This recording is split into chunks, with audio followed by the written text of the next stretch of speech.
Hey, this is Pete in Acworth, Georgia again. Just kind of touching back with y'all. It's first weekend in June, and just want to kind of give you an update on how the garden's going. As you can see, it's if you looked at our last video, it's pretty.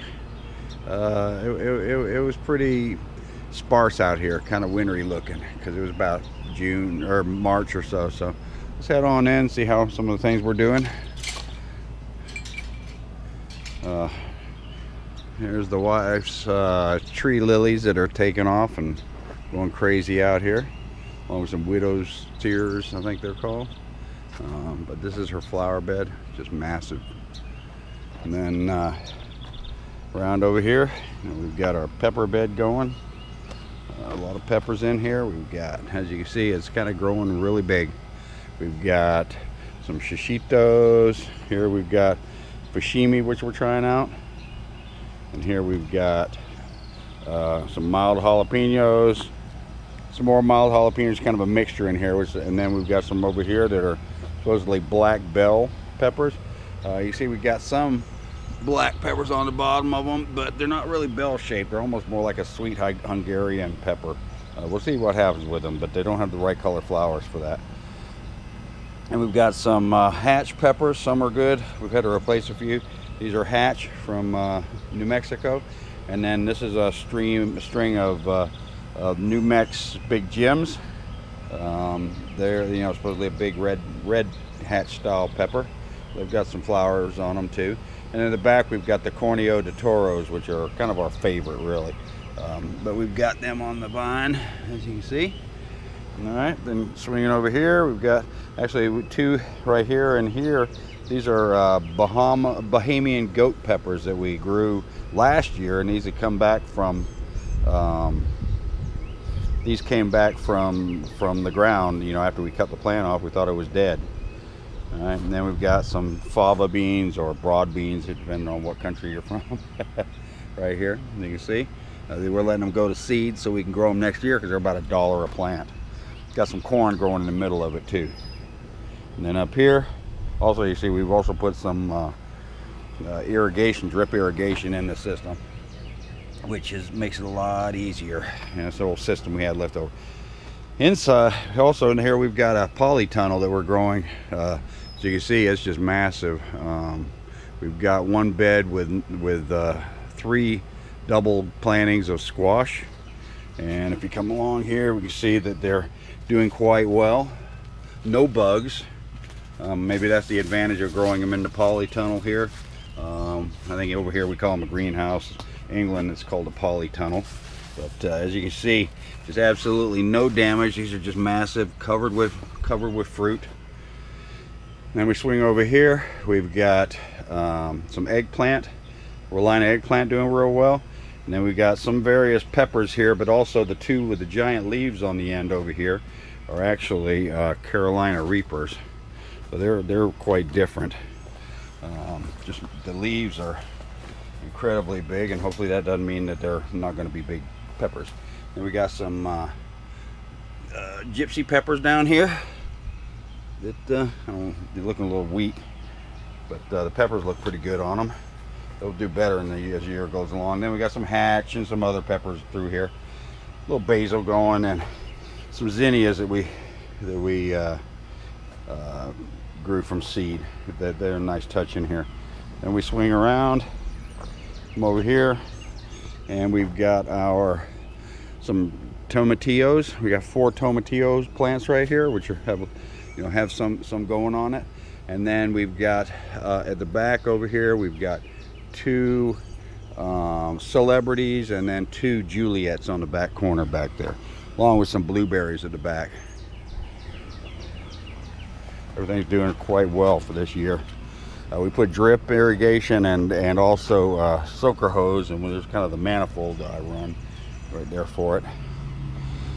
And we come back out here, some caladiums that my wife's got going, some cannas, the red cannas.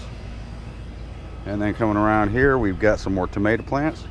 This is our Campari right here. It grows long, like tomato on the vine. That's doing real well. The Campari it's a hybrid. Come around to a Mr. Stripey. We had to replace another one. That's why this is not quite as big. Mr. Stripey.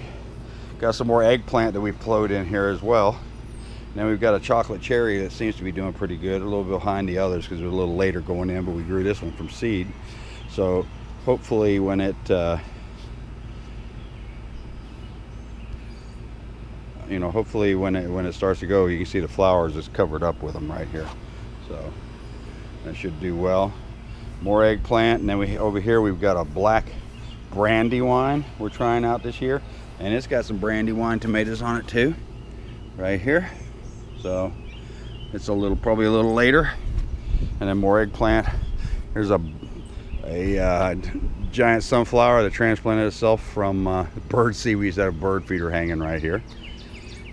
And then we get over to our red grape tomato. As you see, we've got some that are already red on there, but look at the clusters of these things. Just incredible. And they're pretty tasty too. So, I mean, they all come in long sprigs of them. And more around the corner here. Got another gypsy pepper in here that's doing pretty well. Bugs, we'll let the bugs have what they need as long as they don't take our peppers. And we've got a vintage ripe that came from the grocery store. This is really kind of a big old-fashioned style tomato right here. And then we got more gypsies. Put a couple of cucumbers in here. Don't know how they're going to do. They don't look real great. And then we've got some Chiltepin pepper right here. Supposedly the mother of all hot peppers. I can see some flowers and things getting ready to bud out on, but they're tiny little peppers. This massive plant is our Roma tomato right here. Short and apparently stout. I don't recall it being like that before, but apparently it's going to town. Haven't looked to see if there's any fruit on it yet. A couple of Thai Dragons peppers here. Thais are always good peppers. And then at the end down here we got a German Johnson. It's our final tomato we got. So we got quite a few that we're knocking out. And then over here, my wife has set up a kind of a nursery out in the yard, keep everything together, make it easier to water. We got some vegetables going in there. Allows us to water it. And then, over here we've got a screen tent that we bought now, so that we can get in there and keep away from the mosquitoes when they're out doing some work out here. It's kind of nice. So you see, here's some more of our irises, big red irises. No, but they're hanging in there real well. More up here, and then we've got our blueberries going, or not blueberries, but blackberries have started up. We've had these for several years. They should be good. They're thornless. And then out in the back here we've got our back garden. I hear thunder. I think it's supposed to rain again. It was raining a little while ago. We have a pumpkin that came from a pumpkin that we tossed out in the compost, so it's doing pretty well out here. And then we have our nectarine plant right there, nectarine tree.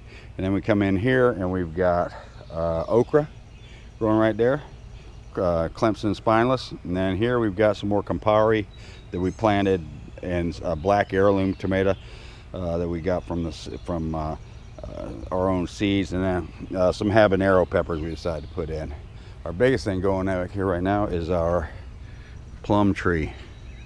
This is our Santa Rosa plum. You only need one, and the plums are just absolutely perfect on it when they're ready to go. Here's some right here.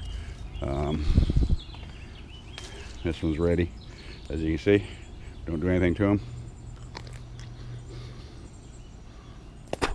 Nice and red.